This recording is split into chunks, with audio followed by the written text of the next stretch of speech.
ఈరోజు మనం జీవామృతం తయారయ్యే విధానం తెలుసుకుందాం. ఈ జీవామృతం అనేది ప్రకృతి వ్యవసాయంలో ప్రాముఖ్యమైన పాత్ర పోషిస్తుంది. ఈ జీవామృతం వల్ల చాలా ఉపయోగాలు ఉన్నాయండి.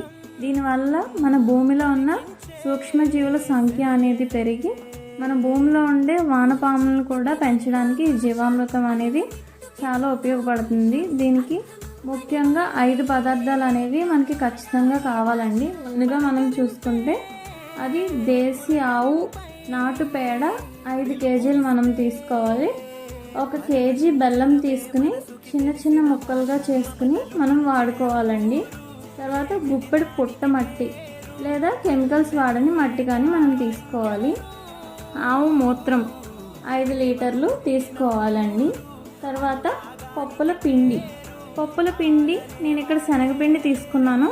మీరు ఏ పిండి అయినా ఉలవ పిండి అయినా తీసుకోవచ్చు దీనికి బదులు. ఇప్పుడు మనం తీసుకున్న ఆవు పేడని 5 కేజీలు మనం తీసుకున్న కంటైనర్లో వేసుకోవాలండి. ఇది తాజా పేడ, 2-3 రోజుల్లోపు పేడ మాత్రమే మనం తీసుకోవాలండి. దీనివల్ల ఏంటి అంటే ఆవు మూత్రం అనేది ఒక 3 ఇయర్స్ లోపు అయినా తీసుకోవచ్చు. పేడ మాత్రం ఫ్రెష్ తీసుకోవాలి. ఇప్పుడు తీసుకున్న మూత్రాన్ని పేడలోకి వేసుకోవాలి.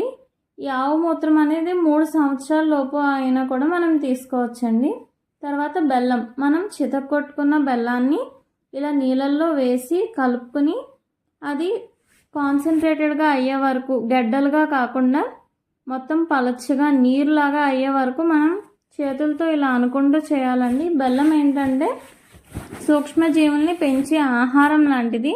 వాటికి ఆహారంగా ఇది ఉంటుంది. చిన్న చిన్న గడ్డలుగా అయ్యే వరకు మనం ఈ బెల్లాన్ని చేత్తో అలా అనుకుంటూ చేసుకుంటూ చేయాలండి. తర్వాత దాన్ని మనం తీసుకున్న పేడ మిశ్రమంలోకి బెల్లాన్ని వేసుకుంటాము. చివరిగా మిగిలిన ముక్కల్ని కూడా అలా ఒకసారి అని చేయాలి. తీసుకున్న శనగపిండిని 1 కేజీ అందులోకి వేసుకోవాలన్నమాట. తర్వాత గుప్పెడు పుట్టమట్టి మనం వేసుకోవాలి. ఇవన్నీ ఒకసారి మనం కలుపుకొని 50 లీటర్ల నీళ్ళు వరకు పోసుకోవాలండి. కర్రతో రోజు పొద్దున్న సాయంత్రం 15 సార్లు అలా తిప్పుకోవాలండి క్లాక్ వైజ్ డైరెక్షన్లో. తర్వాత ఒక క్యాప్ క్లోజ్ చేసేయాలి.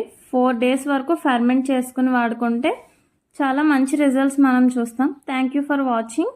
వీడియోస్ కోసం ఛానల్ని సబ్స్క్రైబ్ చేసుకోండి.